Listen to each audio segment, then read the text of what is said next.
नमस्कार किसान मित्रों। किसान और तकनीक के आपके अपने इस चैनल में मैं नीरज मिश्रा आप सभी किसान भाइयों का बहुत बहुत स्वागत करता हूं। दोस्तों, जैसे कि आपका एक सुझाव था कि जो कृषि विभाग से संबंधित दुकानें होती हैं, जिसको हम लोग बीज भंडार कहते हैं, इस पर एक वीडियो बनाना ज़रूरी है, जिसमें कि लाइसेंस के विषय में, इसका लाइसेंस कैसे लिया जाता है, इसकी अथॉरिटी कैसे ली जाती है, इसमें पूरी जानकारी मैं आपको आज इस वीडियो के माध्यम से दूंगा। दोस्तों, कि अगर आप अपने आसपास बीज भंडार करना चाहते हैं, बीज बेचना चाहते हैं, या खेती से संबंधित दवाओं की आप बिक्री करना चाहते हैं, या किसी प्रकार के उर्वरक की बिक्री करना चाहते हैं, या जैविक उत्पादों की बिक्री करना चाहते हैं, तो यह वीडियो आपके लिए बहुत महत्वपूर्ण है। तो आज मैं इससे संबंधित कैसे कृषि विभाग से आप लाइसेंस अपना बनवा सकते हैं, इसके विषय में मैं मित्रों आज आपको पूरी जानकारी मैं आपको बता दूं कि जिस भी किसान को या किसी भी व्यक्ति को यह बिजनेस करना है, तो उसमें कुछ महत्वपूर्ण पेपर की आवश्यकता होती है, जो कि हर व्यक्ति के पास होना चाहिए, तभी आप इस बिजनेस को शुरू कर सकते हैं या कर सकते हैं। दोस्तों, तो सबसे सर्वप्रथम बात यह आती है कि इस बिजनेस को कौन लोग कर सकते हैं। इस बिजनेस को करने वाले के पास एक विशेष योग्यता की आवश्यकता होती है। वही लोग इस बिजनेस को करने के लिए एथराइज होते हैं, उन्हीं को ये बिजनेस करने की परमिशन मिलती है। दोस्तों, उन्हीं का लाइसेंस बन पाता है। तो जैसे कि मैं आपको बता दूं, आपको बीज भंडार में दवा का सिर्फ लाइसेंस लेना है। तो दवा का लाइसेंस लेने के लिए आप बीएससी बायोलॉजी से हों, या बीएससी केमिस्ट्री से हों, या बीएससी एग्रीकल्चर हों, या बीएससी हॉर्टिकल्चर हों, या बीएससी ऑनर्स हों, मतलब सिर्फ आप फिजिक्स या मैथ्स से ना हो, आपका लास्ट ईयर में फिजिक्स या मैथ ना रहा हो। दोस्तों, ये तो हो गई अगर आपको दवा का लाइसेंस लेना है। रही है इसके लाइसेंस की योग्यता मैंने आपको बताई। अब बात आती है दोस्तों, अगर आप बीज का लाइसेंस लेना चाहते हैं, उसके लिए क्या योग्यता होनी चाहिए मित्रों। बीज का लाइसेंस आपको तब भी मिल सकता है मित्रों, जब आपके पास हाई स्कूल की सिर्फ डिग्री हो, चाहे आप साइंस ग्रुप से हो, चाहे आर्ट ग्रुप से हो, या बीज का लाइसेंस आपको कृषि विभाग दे देता है। दोस्तों, अब मित्रों बात आती है उर्वरक, जो सबसे खास होता है, जिसके ही दम पर ये आपकी दुकान चलती है।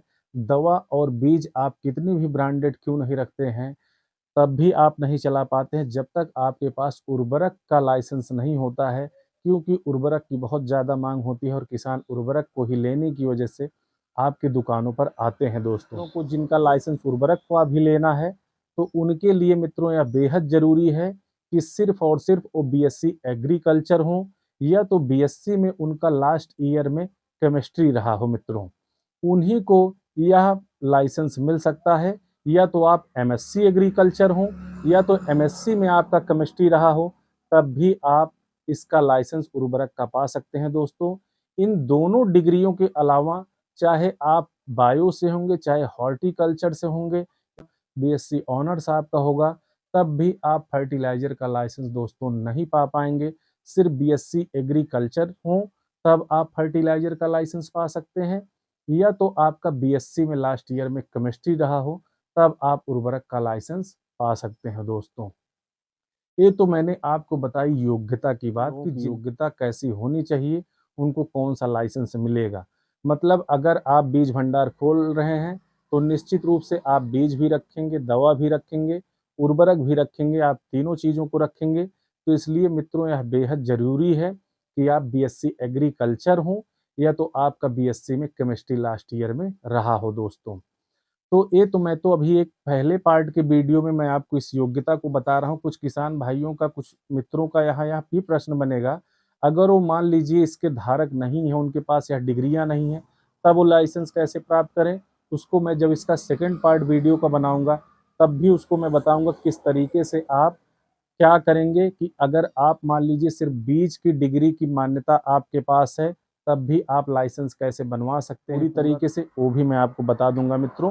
पर पहले पार्ट में सिर्फ मैं आपको लाइसेंस को प्राप्त करने का तरीका, कैसे लाइसेंस मिलेगा, मैं आपको उसको बता रहा हूँ। दोस्तों, तो अब लाइसेंस लेने के लिए मैंने आपको डिग्री बता दी। इसके साथ मित्रों, आप जहाँ जिस क्षेत्र में दुकान खोलना चाहते हैं, पहले वहाँ पर या तो आपके पास आपका खुद का कमरा हो, या तो आप वहाँ एक कमरा किराए पर ले लीजिए। किराए पर लेने के बाद वहाँ जैसे आप देख रहे हैं, ऐसे बैनर पोस्टर आप आगे लगा करके उस दुकान की एक फ़ोटोग्राफ करवा लीजिए मित्रों, और अपना एक बैंक पासबुक जो कि करंट अकाउंट होता है, इसमें खोलना पड़ता है, उस करंट अकाउंट को भी इसके साथ लगाएँ। वह बहुत ज़रूरी होता है उसको लगाना, क्योंकि उसी करंट अकाउंट पर ही आपकी फर्म चलती है। जो भी लेन-देन आपका होगा, उसी करंट अकाउंट के थ्रू होगा। अगर आपके पास करंट अकाउंट नहीं है, तो आप अपने नज़दीकी बैंक से आप एक चालू खाता खुलवा सकते हैं दोस्तों। और जो डिग्रियां मैंने बताई, जिसके नाम आपको लाइसेंस बनवाना है, उसी व्यक्ति की पूरी डिग्री ले लीजिए, उसी व्यक्ति का आधार ले लीजिए, पैन कार्ड ले लीजिए मित्रों, और उनका एक अकाउंट नंबर ले लीजिए, और अपनी दुकान की एक फ़ोटो ले लीजिए। और आप अपने क्षेत्र के जहाँ से आप सामान लेना चाहते हैं, वहाँ किसी भी एक बड़े दुकानदार जो होलसेलर हैं, उनसे आप एक अथॉरिटी लेटर ले लीजिए दोस्तों। अथॉरिटी लेटर आप जाएँगे, आप कहेंगे मैं बिज़नेस करना चाहता हूँ कृषि से संबंधित, वो आपको अथॉरिटी लेटर दे देंगे मित्रों। उसमें कोई पैसा आपका नहीं लगता है, वो आपको बीज का अथॉरिटी दे देंगे, दवा का दे देंगे। तो मतलब आप अपनी क्षेत्रीय दुकान से जो होलसेलर हैं, आपने वहाँ से अथॉरिटी लेटर ले लिया दोस्तों। अब अथॉरिटी लेटर लेने के बाद इन सभी पेपरों को एक फाइल में रखने के बाद मित्रों, आप अपने ज़िले की तौर पर एक वकील ऐसे होते हैं जो कृषि विभाग की तरफ से कृषि विभाग का कार्य देखते हैं।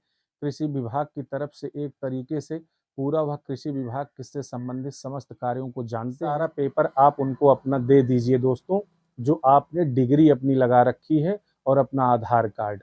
इतना आप उनको दे देंगे तो कुछ विशेष धाराएँ होती हैं, धारा कि किस के तहत आप किस धारा के तहत आप बिज़नेस कर सकते हैं, उसके कुछ अपने रूल्स होते हैं। वह पूरी जो धाराएँ हैं, स्टाम्प पर उनके द्वारा बना कर के मित्रों, लगभग ₹1000 तक खर्च आपका सिर्फ़ मात्र आता है। अब आप पूर्ण रूप से कानूनी प्रक्रिया में आ गए हैं। अब आप लाइसेंस लेने के लिए अब आप तीसरे पायदान पर जाएँगे मित्रों। तीसरा पायदान यह है कि वही जो वकील द्वारा आपके सारे डॉक्यूमेंट्स तैयार किए गए हैं पेपर, उसको लेकर के मित्रों आप अपना जीएसटी बनवा लीजिए। किसी भी वकील से मिल लीजिए, जो इनकम टैक्स या सेल टैक्स देखते हैं, उन्हीं वकील से मिलिए।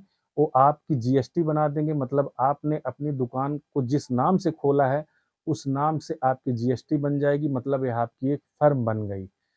तो अब आपको जीएसटी नंबर भी मिल गया दोस्तों। तो जीएसटी नंबर और ये सारे जितने मैंने आपको पेपर बताए, पूरी डिग्री, आधार, पैन कार्ड, जो आपने तहसील से स्टाम्प बनवाए, इसके साथ एक ₹10 का आप शपथ पत्र ले लीजिए, और ₹100 का किरायानामा आप बनवा लीजिए।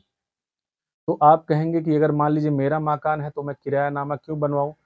परंतु मित्रों, आपको तब भी किरायानामा बनवाना पड़ेगा, और किरायानामे में दिखाना पड़ेगा कि हम अपने ही कमरे में जो इस दुकान को चला रहे हैं, ये मेरा ही कमरा है, इसकी चौहद्दी क्या है, पूरब तरफ क्या है, उत्तर तरफ क्या है, दक्षिण क्या है, पश्चिम क्या है, मतलब आपको अपनी दुकान की उसमें लोकेशन डालनी होती है। तो इन सारे पेपर्स के बाद, जीएसटी के बाद मित्रों, इसकी एक कॉपी आप जिला कृषि रक्षा अधिकारी कार्यालय में दे दीजिए, जो दवा का सेक्शन आपके पूरे जिले में देखता है यह सेक्शन। एक कॉपी आप वहाँ पर दे दीजिए। वहाँ पर देने से क्या होगा, आप दवा का लाइसेंस आप चाहते हैं, ये दवा का लाइसेंस आपको वहाँ से मिल जाएगा, जिला कृषि रक्षा अधिकारी कार्यालय से मित्रों। और इसके बाद मित्रों, जो बीज और उर्वरक का आपका लाइसेंस है, यह जिला कृषि अधिकारी कार्यालय, जो लगभग विकास भवन में होता है आपके, वहाँ पर जाकर के एक कॉपी आप दे देंगे, तो वहाँ से आपको बीज का और उर्वरक का लाइसेंस मिल जाता है मित्रों। तो यह जो सारी प्रक्रिया मैंने आपको बताई दोस्तों, यह तो जिसके पास डिग्री है वही ले सकता है।